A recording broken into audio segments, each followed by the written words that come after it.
नमस्कार दोस्तों, कैसे हैं आप लोग। तो आज मैं आई हूँ फिर से एक नया वीडियो लेके, जिसमें हम बात करेंगे। पीछे वीडियो में आपको ध्यान होगा, हमने माइलस्टोन्स के बारे में बात करी थी, जो हमने कवर करी थी 0 to 6 मंथ्स। आज जो है ना, हम कवर करने वाले हैं 6 to 12 मंथ। तो अगेन इस सेगमेंट को हमने दो में डिवाइड करा है। पहला है 6 to 8 मंथ और दूसरा है 9 to 11 मंथ्स। तो पहले 6 to 8 मंथ को कवर करते हैं। आप देखिए ना, इस इनिशियली इसमें जो है ना, बच्चे सपोर्ट के सहारे से बैठना शुरू कर देते हैं। अपने जो है ना, साइड्स में ट्विस्ट एंड रोल करना भी शुरू कर देते हैं। क्रॉल करने की कोशिश करते हैं। बैक से फ्रंट, फ्रंट से बैक भी रोल होना शुरू हो जाते हैं। आप अगर उनको हाथ पकड़ के बिठाने की कोशिश करें तो बैठने की कोशिश भी करते हैं। और जैसे टॉय कोई गिरता है उसको देखते हैं, उसको रीच करने की कोशिश करते हैं, उसको पकड़ने की कोशिश करते हैं।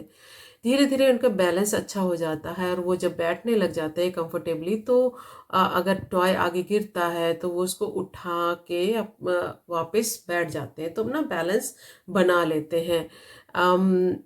तो उनका जो है ना, ये जो बैलेंसिंग वाला पॉइंट है बहुत अच्छा है। जैसे कोई चीज़ आगे पड़ी है, उसको खींच के अपनी तरफ लाना। कोई टॉय पड़ा है तो उसमें नहीं रीच कर पा रहे तो लेट जाते हैं, फिर उठा के उसको अपनी तरफ ला के फिर से बैठ जाते हैं।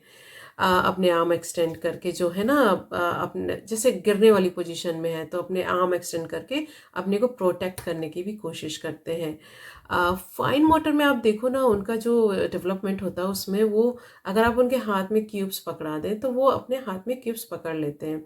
इस टाइम पे आप देखो, दो क्यूब भी एक साथ पकड़ लेते हैं और उनको एक हाथ से दूसरे हाथ में ट्रांसफ़र भी कर लेते हैं। इवन थ्री भी पकड़ने की कोशिश करते हैं और उनको एक हाथ से दूसरे हाथ में ट्रांसफ़र कर लेते हैं। उनका जो जैसे होता है ना, कप या बर्तन या वो पकड़ के उसको खेलना, उसको पीटना, वो जो है ना, वो स्टार्ट हो जाता है, क्योंकि वो साउंड को भी पहचान रहे हैं और दूसरा वो उनको उससे जो है ना, जो कॉन्फिडेंस आता है कि भाई मैं होल्ड कर रहा हूँ उसको और ये इस तरह की नॉइज़ बना रहा है। तो आप देखो, जो धीरे धीरे क्या जो और डेवलपमेंट हो रहा है फाइन मोटर स्किल में इस टाइम में, फिर वो जो उनका जो हाथ में पकड़ते थे क्यूब, अब वो दो फिंगर और अपने थंब से भी पकड़ सकते हैं। तो चीज़ों को वो जो ग्रिप है वो आ जाती है। ये जो है ना, फाइन मोटर स्किल्स का डेवलपमेंट है। तो वो उसको करना, पेपर को क्रम्बल कर सकते हैं। और इस तरह की छोटी छोटी चीज़ें जो है ना, वो पकड़ने की। और आप देखो ना, होल होता है जो वॉल पे, जिसमें फिंगर डालने की कोशिश करते हैं, तो they are exploring the things around them. तो जो है ना, ये बहुत अच्छा पीरियड है बच्चों का, क्योंकि वो बहुत सारी चीज़ एक्सप्लोर करते हैं। उनमें थोड़ा कॉन्फिडेंस आ जाता है, क्योंकि वो मतलब कि जो थोड़ा थोड़ा है ना, बैठने लगते हैं और क्रॉल भी करने लग जाते हैं। तो ये एक बहुत बड़ा उनके लिए एक बहुत बड़ा कह दो कॉन्फिडेंस बिल्डर है। दूसरा क्या है ना, इसी टाइम पे आप जो है ना, सॉलिड जो सेमी सॉलिड फूड है वो स्टार्ट करते हैं। तो कोशिश ये करिए कि जो बच्चों को है ना, अगेन जो है ना, टेक्सचर की हमने पीछे बात करी थी, तो इसमें भी जो है ना, आप फूड ऐसा है सेमी सॉलिड दे रहे हैं। धीरे धीरे जब सॉलिड फूड आप देने लगते हैं तो उसमें क्या होता है ना, आप उसको डिफरेंट टेक्सचर दीजिए। उसमें भी उनको डिफरेंट वैरायटी के फूड दीजिए और फ्रूट्स और वेज भी दीजिए, ताकि different texture, different taste development हो उनके अंदर। तो अगर आप बचपन से ही उनको डिफरेंट टेस्ट देने लग जाएंगे, हालांकि ऐसा होता है कि वो इमीडिएटली हो सकता है कि वो टेस्ट डेवलपमेंट ना हो और उनको कुछ चीज़ें पसंद ना आए, वो ना खाएं। लेकिन आपको स्टिल आपको ट्राई करते रहना है। कहते हैं कि 21 times you have to try a new thing. तो जब 21 टाइम आप ट्राई करते हैं तो वो जो है ना, उनका टेस्ट डेवलप हो जाता है। तो आप इस बात को ध्यान में रखें और टेस्ट डेवलप करते रहें। ऐसा नहीं कि सेम ही चीज़ वो खाते हैं तो आप सेम ही चीज़ खिलाते रहें। तो चेंज करना है, ताकि उनको सब तरह के खाना खाने की आदत पड़े। अब जो है ना, हम बात करेंगे कम्युनिकेशन की। तो आप देखिए ना, कम्युनिकेशन इस टाइम पे इम्प्रूव होने लगता है। वो डिफरेंट साउंड्स की तरफ पे अटेंशन करने लगते हैं, उसकी तरफ देखने लगते हैं और नोटिस करने लगते हैं। कॉपी भी करने लगते हैं उसको। जो है ना, एक बैबलिंग साउंड बनाते हैं जो सिमिलर टू द स्पीच है, जैसे मामा, बाबा, पापा, चाचा, तो इस तरह की साउंड्स प्रोड्यूस करने लग जाते हैं, अपना एक्साइटमेंट और अपना डिस्प्लेजर भी शो करते हैं। और जब आप उनको छोड़ के चले जाते हैं, बड़ी ग्रंगलिंग साउंड बनाते हैं कि वो उनको पसंद नहीं आता, इरिटेट होते हैं, तो उसमें भी जो है ना एक तरह की साउंड जो है ना वो यूज़ करते हैं उसमें। जो है ना इसमें आप देखो बहुत चकल करते हैं और बहुत अच्छे से लाफ भी करते हैं। पिकअबू गेम उनको बहुत पसंद आता है, आप उनके साथ खेलो ना तो बहुत इंजॉय करते हैं।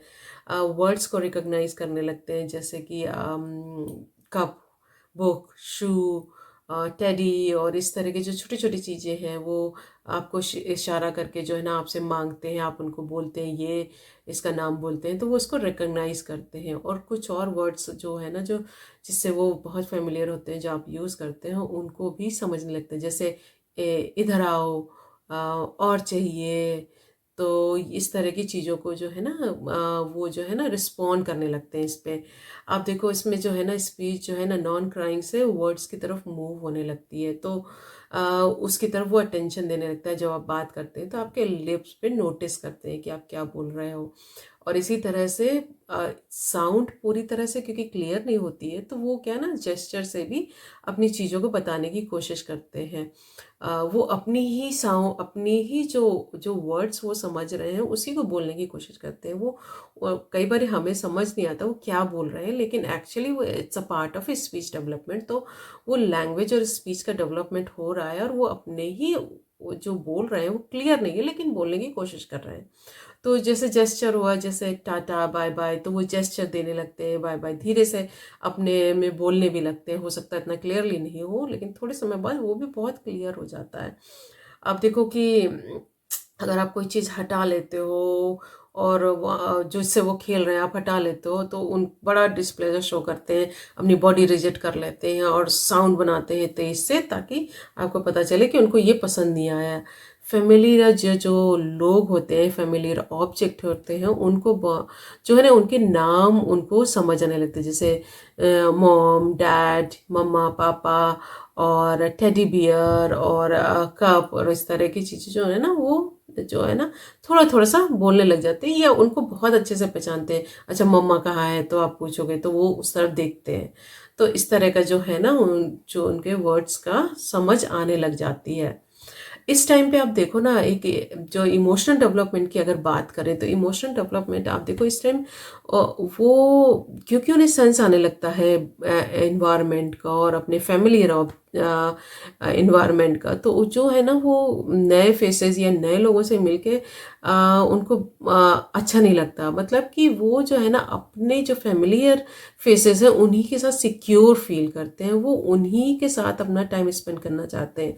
दूसरे के पास जाने में वो जो है ना उनकी वो सिक्योरिटी ख़त्म हो जाती है, तो वो नहीं पसंद करते हैं, या तो छुप जाते हैं या रोने लग जाते हैं, या फिर आप उनको देने की कोशिश करो तो वो जाना नहीं चाहते हैं। तो इस तरह से क्योंकि उनको वो एक सेंस आ जाता है सिक्योरिटी की, ये एरिया, ये मेरा घर, ये मेरे लोग, ये जो है ना ये मेरा सिक्योर इन्वायरमेंट है, तो उसको जानने लग जाते। तो 6 to 12 मंथ्स के बीच में आप एज ए पेरेंट उनकी क्या हेल्प कर सकते हैं? पहले तो उनको तो ब्लॉक वाले जो टॉयज़ होते हैं वो दीजिए, वो एक बहुत अच्छा है उनके फाइन मोटर डेवलपमेंट के लिए। दूसरे जो टॉय पुल करने वाले होते हैं उनको पकड़ के उनको आगे जाना पीछे जाना, वो उस तरह के डिफरेंट साउंड वाले टॉयज़, डिफरेंट टेक्सचर वाले साउंड, जो डिफरेंट टेक्सचर वाले टॉयज़ जो हम पीछे से बात करते चले आ रहे हैं, वो मिरर में उनकी इमेज दिखाइए, उनको रिकग्नाइज करिए, ये तुम हो, ये मैं हूँ, इस तरह से उनको जो है ना उनसे बात करिए, तो वो उनको समझ आएगा कि ये मेरी आइडेंटिटी है, ये मैं हूँ। दूसरा क्या है ना, आप उनके साथ बैठिए, उनके साथ खेलिए, अपना टाइम स्पेंड कीजिए। आप देखो उनको जो है ना प्रेज करते हैं, तारीफ करते हैं, क्लैप करते हैं, तो वो बहुत खुश होते हैं। तो उनको जब आप बोलते हैं तो उनको क्लैप करिए, उनको वो भी करिए, जब वो हैप्पी है तो अपना क्लैप करते हैं। और वो भी उनको जो है ना आता है कि अच्छा मैं खुश हूँ, ये क्लैप करूँगा तो ये जो है ना this will show that I my pleasure to my parents, और जो भी है ना फैमिली मेम्बर्स हैं। तो ये है। दूसरा, आप फ़नी फेसेस बनाइए। वो बहुत हँसते हैं फ़नी फेसेस बनाने पे, और वो क्या करते हैं ना, उसको कॉपी भी करने की कोशिश करते हैं जैसे। और दूसरा क्या है ना, अगर आप सॉन्ग कोई गुनगुनाते हैं या सॉन्ग उनके साथ करते हैं, तो वो उसको भी गाने की कोशिश करते हैं। Although their words are not clear, but वो उसको करने की कोशिश करते हैं। तो ये जो इस language and speech development, fine motor development, gross motor development, इस सब में आप उनकी हेल्प कर सकते हैं। तो आप जो है ना, ये सारी जो उनके माइलस्टोन उनको ध्यान रखिए, उसके हिसाब से उनके लिए टॉयज़ लीजिए। जो टॉयज़ जो है ना, उनको इन सब चीज़ों में हेल्प कर सकते हैं। लेकिन आप देखिए ना, आप उनका सबसे बड़ा टॉय हैं। वो जो भी सीख रहे हैं वो आपसे सीख रहे हैं। आप उनको जब अच्छे से सिखाएंगे, उनके साथ टाइम स्पेंड करेंगे, उनके साथ खेलेंगे, तो उनकी लर्निंग बहुत अच्छी होगी। और जो है ना, उनका जो सारे फील्ड्स में जो डेवलपमेंट है, fine motor, gross motor, communication, language and speech and emotional development, social development, सब कुछ बहुत अच्छा होगा। क्योंकि वो जो है ना, इनिशियली जो है ना, आप उनके आइडियल हैं और वो आपको ही फॉलो करते हैं। तो आज के लिए इतना ही। Thank you. नमस्कार। Bye bye.